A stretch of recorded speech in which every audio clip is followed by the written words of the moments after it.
Good morning, and this wonderful, great morning, this Tuesday morning. Wherever you are, I'm hoping that you woke up on the best side of the bed this morning. You know, they say that there are two sides of the bed. There's the good and the best. That's the way I look at it. Any which way, it has to be good. I mean, the way that I call my day is the way my day has to be. You know, so I don't wait until the end of my day to say it's a great day. I call it a great day so that it becomes a great day. Try it with me. Just say it with me. It's a great day anyway. Okay? God bless you this morning, and my name is Fela Durotoye. I am your business doctor on Business Clinic today on STV. We've been on this incredible journey. I don't know how many of you have come with me over the last few weeks, but it's been an incredible journey. And just judging by the number of mails that I've been receiving, and I want you to please try and send me a mail this today. If you are one of those people who has really just been incredibly glad that we're having this and Silverbird is making this happen, I want you to send me a mail. And if you see me, come and stop me. Tell me what we're doing and tell me how you think we can do it better. Okay? But we've been on this incredible journey called the Road to Fortune. Now, what I want to know is how much have you put the things you have been learning to work? Okay? There was a king that went out of town one day, and he was going to a war, and this was in the ancient Chinese setting, and the parable says that he gave 3 of his daughters about 400 grains of wheat and said to each one of the daughters, keep this wheat for me until I come back. I will be back in a few years, and by God's grace I will survive this war and come back home. When I come back, I want to know that I've been in your hearts, and all the things I've been teaching you, you will remember them when you look at the grain of wheat. The first daughter was quite a rebellious child, took the grain of wheat as soon as the father left, threw it out of the window and said, I beg, daddy has come with all these things. I mean, we have wheat everywhere. When daddy comes, I'll get my wheat back. The second one took the wheat, and she was very, mushy, oh, my daddy. And then she took the wheat and then she put it in a silk scarf and tied it. And every time she would go to it and say, oh, my daddy, God, please make my daddy come back home. The third one did something interesting with it. And when the king came back, the king said to the daughters, where is the grain of wheat that I gave you? And so the first one quickly ran into the kitchen, brought back the grains of wheat, put it in a jar, a glass jar, and showed her father and said, this is the grain of wheat. The father said, oh, well done. The second one brought her grain of wheat in her silk scarf. And by the time she opened it, of course, the grains had been already mildewed and everything had gone bad, but she had the grains of wheat. And so he turned to the last one and said, hey, where is the grain of wheat? And the last one said, well, daddy, you need to come with me to see it. Okay, so he said, okay, what do you mean? He says, come with me. And then they walked out and walked for a little while almost to the edge of the town. And there was this huge barn there. And then she showed him this huge barn that was full of wheat and said, that is your grain of wheat. The father said, how can you tell me? How did 400 grains of wheat become all of this? He says, but dad, you told me, and you always said it, that it's not what I have that matters. It's what I do with what I have. So she said, when you left, I thought to myself, how can I keep these things well? So I gave it to the farmers, and the farmers planted it, and we reaped some, and then we planted that, and we reaped more. And by the time you came back, the 400 grains of wheat have become this incredible barn. Now, the question I'm saying is, listen, I've been giving you 400 grains of wheat over the last few weeks. In fact, almost 2 years now.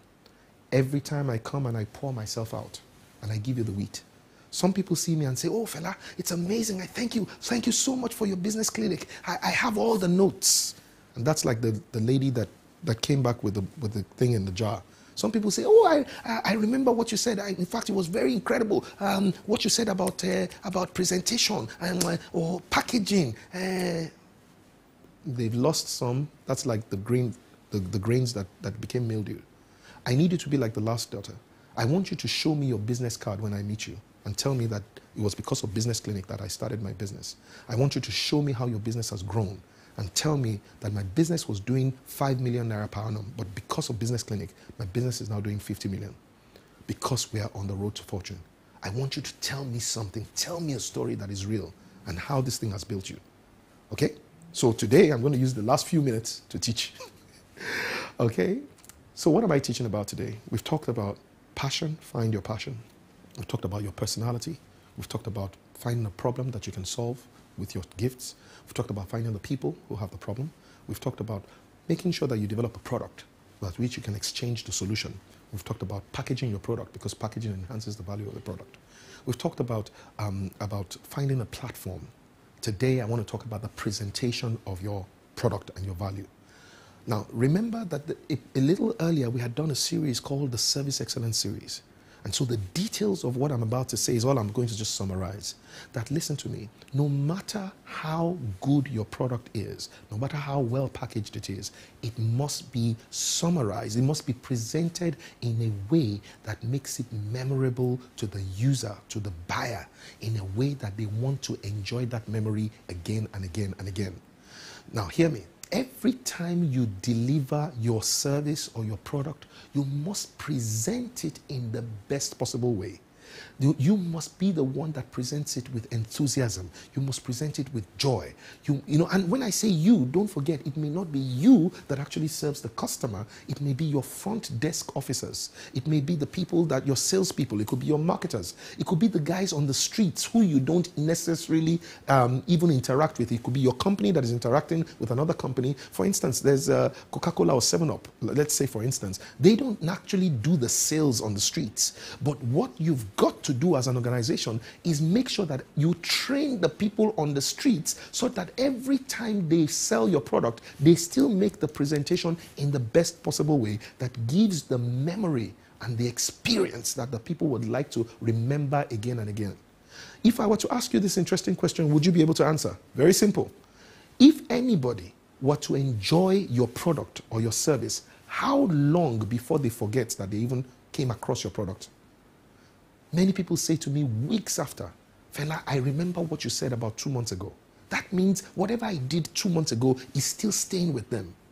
The question is, when you do something, when you serve a customer, how long will it take for the customer to remember? And it depends on your presentation.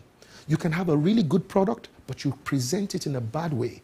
In other words, you don't inspire the people to want to come and do business again. Let me leave you with this thought. Every time a customer buys from you, you already have their money in your pocket for now. What you're doing with this service opportunity is to secure the next sale. So every time you think about it, remember Fela says, every time a customer buys from me, now I have already gotten the money. Once the customer comes in, the money is secure. It is how I'm able to secure my next transaction that I have the opportunity of the sale to work on. That's what presentation is all about. Make sure that you present your business and your solution in a way that the customer will never forget and will always keep him coming back. God bless you, and I look forward to seeing you next week. Bye-bye.